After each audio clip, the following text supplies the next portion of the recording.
Hey guys, ArchieLuxury on an Emirates 777. I'm just talking watches and drinking coffee. Talking watches and drinking coffee.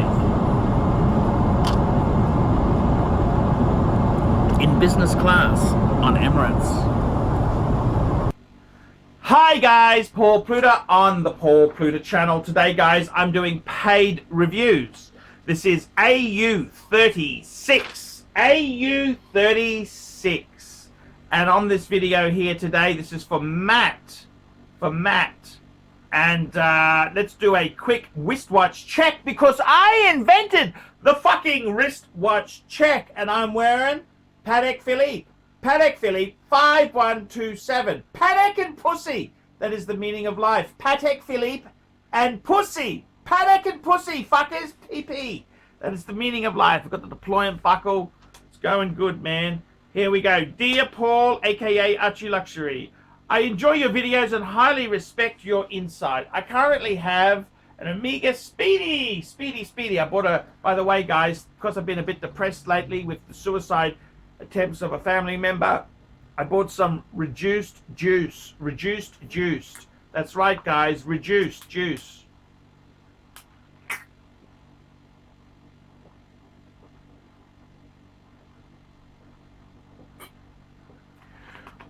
Remember guys, juice! Keep the vitamin C up. If you're mentally depressed, the right vitamin supplements can help you. Okay, he's got Omega Speedy. Fuck me, Dad. These Omega numbers are annoying. You know what I mean? People give me these numbers. What the fuck am I supposed to do?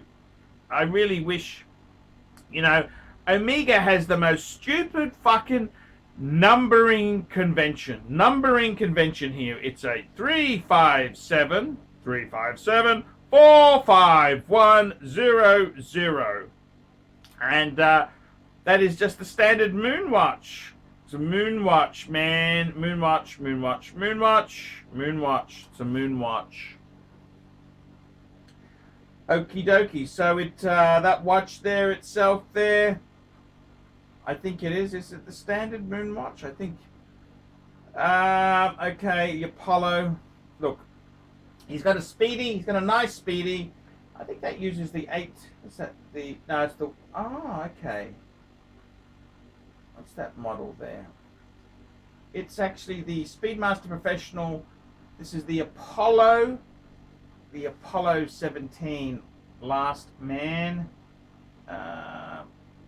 So where am I using this? How am I basing this on? I'm using watchbase.com. Watchbase.com. It tells me the movement. It tells me everything. So I like to double check. It uses a 1861 movement. So it's a 1861, which uses a OMMANEY. That'd be an 1873, I think, base. I think. It says there. What else? Okay, so he's got an Omega Speedy. Okay, cool watch. He's got a Rolex sub, a 16610. That's a pre-ceramic sub date steel. Beautiful stunner. I'm looking to add a WorldTimer to my collection for 6,000 US or less. That's about 9,000 Aussie. I do travel internationally every 3 weeks, so it would need to be robust and not just a pretty face to look at. I'm debating between the watches I've listed below and would like to know how you would rank them and if you had any other WorldTimers models you recommend for under 6,000 US dollars. I PayPal'd you $65 for email advice and a follow-up video. Thank you for your attention and I look forward to your reply. Okay, very interesting indeed there. WorldTime. When we think WorldTime, what do we think there? We think Louis Cotier. He's the guy who invented that mechanism. He licensed it to a number of big makers, but he was actually a sneaky. Now, just out of interest, guys, I'm shooting this vid, and I got a fly who's sitting on my fucking camera. He's sitting on the end.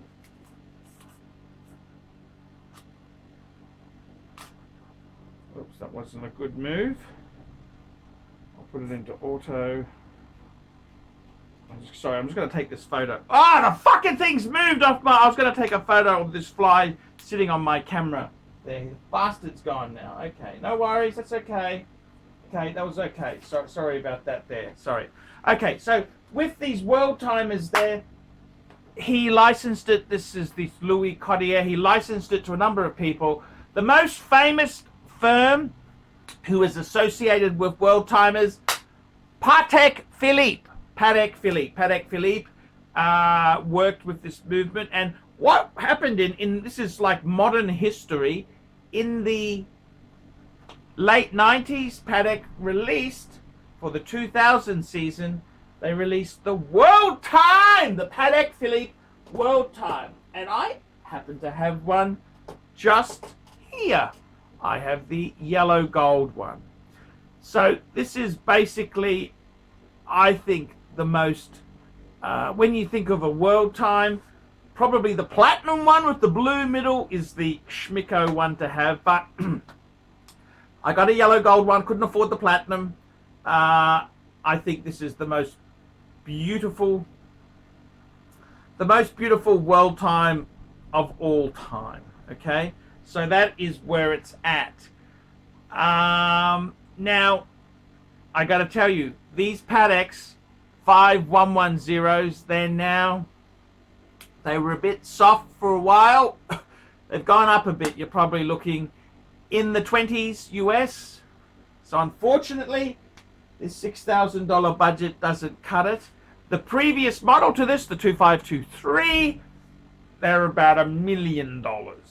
So I think this could be potential in this one. Now, what other world timers are there? I tell you who else does a really cool world timer, and that's Vasher and Constantine.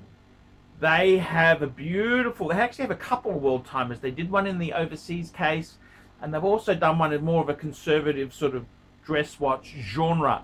The interesting thing with Vacheron is they've gone for 36 zones, whereas Patek went for 24.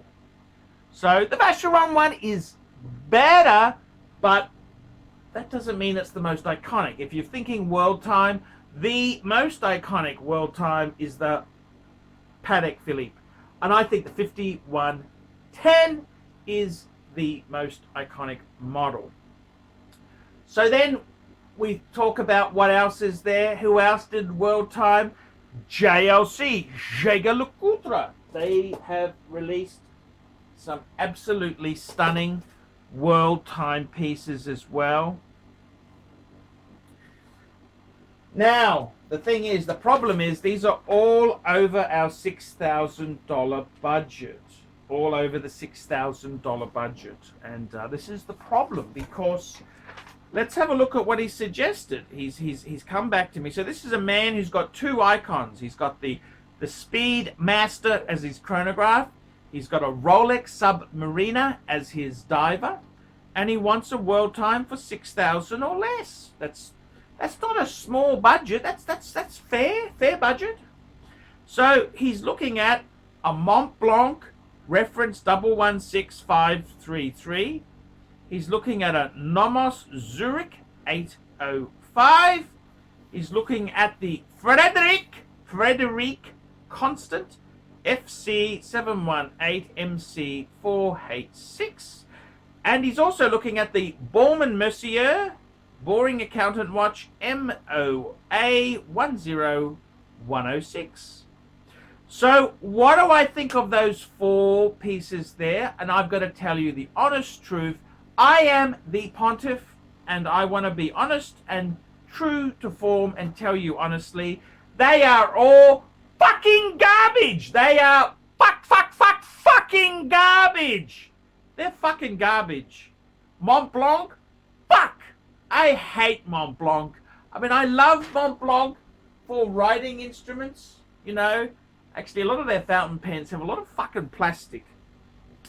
But I do use, I must admit, I use a Mont Blanc ball pen. That's my Mont Blanc.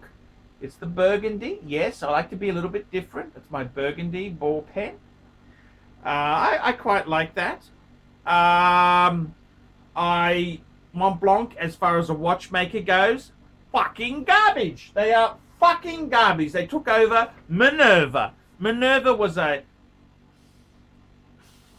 mid-tier at best. Fucking garbage. Fucking garbage for fucking morons. Nomos. The Nomos Zurich. What do I think of the Nomos? That's for, you know, beta soys. Beta soys. Beta soys. Beta soy! Frederick Constant, fuck me dead, they're owned by Citizen. Cheap, nasty, vicious, horrid. They're like a brand that pretends to be Patek or Vacheron and Constantine. That's where they stole the fucking name. It's a fucking, they use gold plating and it's affordable? Fuck off! And finally, Baume & Mercier. My brother actually has a Baume & Mercier. He's an accountant as well. Baume & Mercier, look, no, just don't go there, okay? Baume & Mercier, let's not go there, okay? Don't go there, don't go there. So, I gotta be honest with you, okay? You've got a lot of style and class. You've got a Speedy and you've got a Rolex. Icons. What you need to do is, you can't afford a WorldTime. The only WorldTime to get is the Patek. Patek! That's right, the Patek Philippe. So my advice to you would be, get a GMT function watch. Because for that budget there, you could get a nice GMT. So what would I get? Rolex! Rolex! Rolex! Rolex! Okay, Rolex could be a little bit expensive, maybe not enough money, but we could definitely get a Tudor GMT. That's what I would do. Seriously, for that money there, I'd get a Tudor GMT Pepsi. That's what I would do for a GMT watch. I think the WorldTime, there is no compromise. The only fucking, the only WorldTime that is cool is the Patek. The Vacheron, even that, I don't know if I'd buy one. It's got a beautiful, it's a pretend Khaleesi. It's got a map. It's cool how they did it. I must admit that, Vacheron. But it ain't fucking, you gotta buy the Patek. The only one you buy is the fucking Patek. JLC, no, I didn't even like that. It's a try hard. The only WorldTime I'd get is the fucking Patek Philippe. If you can't afford a WorldTime, you get a GMT. That's the best way to go. Just get the GMT, man. Pepsi. Tudor Pepsi. That's what I'd be doing. I wouldn't be looking at Mont Blanc. Fucking garbage. Nomos. Fucking garbage. Frederick Constantine. Fucking garbage. Baume & Mercier. Boring, man. That's no fun. That's just boring. So, Matt, I gotta tell you, man, in life, there are things we want. You know, I want a fucking Porsche 911. I love the 911. Do I buy a Celica and think it's it's not a fucking 911. Gotta pay the piper. Porsche Boxster. It's not a fucking 911. Want a 911? It's the same thing goes with Mercedes-Benz. You want a Mercedes, you buy a C200 as the absolute bottom. You don't buy a CLA. That's for girls. You don't buy a BMW unless it's a 3 Series, and you don't buy the 2 Series or the 1 Series. That's for hairdressers.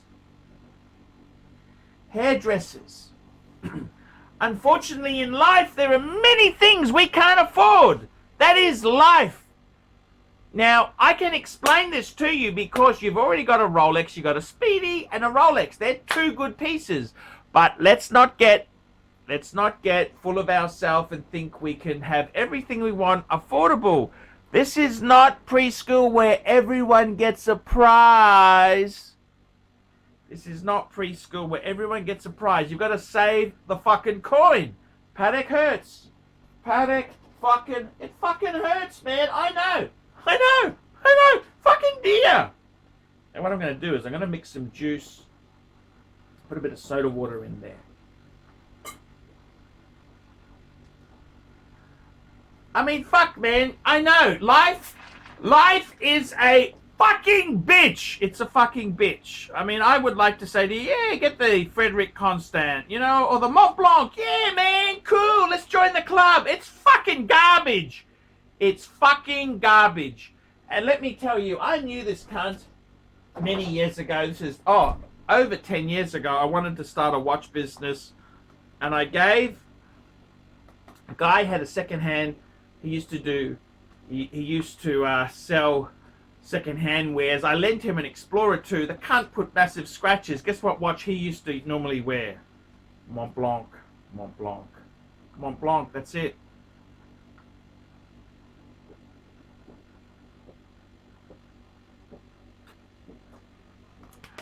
Mont Blanc fucking sucks. It's garbage.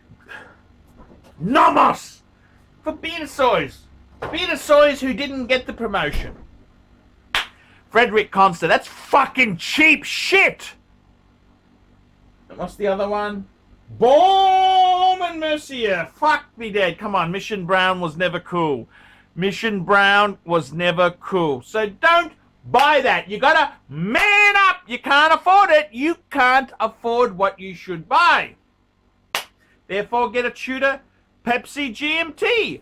I'm the Pontiff. I've spoken. Like, subscribe. Tell your fuckhead friends. Don't be afraid to put some nasty comments below. And guys, please keep the paid reviews coming. This keeps me full-time on YouTube. Man cannot survive on Google Ads alone. I need your help. I need your help. Help me, man. Sinking. I'm sinking fast. I'm sinking fast. So, man, I tell you now, you got to help us. You got to help us. Help me, man. I'm sinking really fast, okay? So, man, I got to tell you, you got to fucking get with the program. Life isn't fucking fair. Life isn't fucking fair. We can't always get what we want. Oh. Hey ArchieLuxury fans, if you're into luxury, then you gotta be into 66 Buick Rivieras. Check out my son and I, Alex, as we restore this beautiful 66 Buick.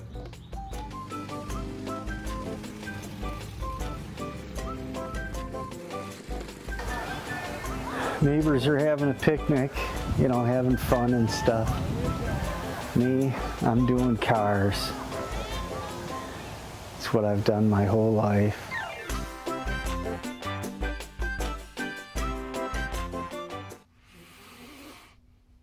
David SW. David SW. David SW. Who does ArchieLuxury recommend is the greatest grey market dealer in America? There's only one choice, David SW. That's right, guys. I've got to tell you the honest truth. I have, for a long time, been looking for the perfect answer. Who do I recommend people go to see? Who do I recommend that people can go and buy watches? And I've got to be honest with you. The greatest pre-owned dealer for Rolex, Patek Philippe, Audemars Piguet is David SW. David SW. David SW. DavidSW.com. That's right, guys. I have been looking for a contact who I can very nicely refer people to. I am not in the selling business. Customer service, I'm too old to sell watches. I'm too old. I like to recommend my viewers to a reliable source. In Australia, I've got some great sources. There's Sydney Watch Exchange with Cove, Ronnie at Vintage Watch Co, Shani at European Watch Gallery. And in America, who is the best source for pre-owned Rolex? For all the hot models? There's only one person I would recommend, David SW. David SW, David SW. That is the premier source for pre-owned Rolex. I gotta be completely frank and honest with you. Guys, if you are looking for a hot Rolex model, there is only one place you can go to. David SW, David SW, David SW. Let's be honest, guys, there's no point schmoozing the dealers, the ADs. They're just a waste of time. Unless you're going to buy 20 pieces, you are wasting your time. What you're better off to do is pay the market premium and go to a good pre-owned dealer. Who do I recommend? David SW, David SW, David SW. That's correct, guys. I want to tell you this now. I 100% stand behind David SW. David SW, the greatest pre-owned dealer in the entire United States of America. That's right, the greatest pre-owned dealer for Rolex, for Patek Philippe, for Audemars Piguet, David SW. He even does things like FP Journe. David SW, David SW, David SW. That's right. If you want to buy a pre-owned Rolex, a Patek Philippe, Audemars Piguet, there's only one good source I would recommend. David SW, David SW, David SW. I'm Paul Pluta, the method actor who plays Archibald Chesterfield III, and I'm proud to recommend David SW. See you later. Thank you for watching this channel.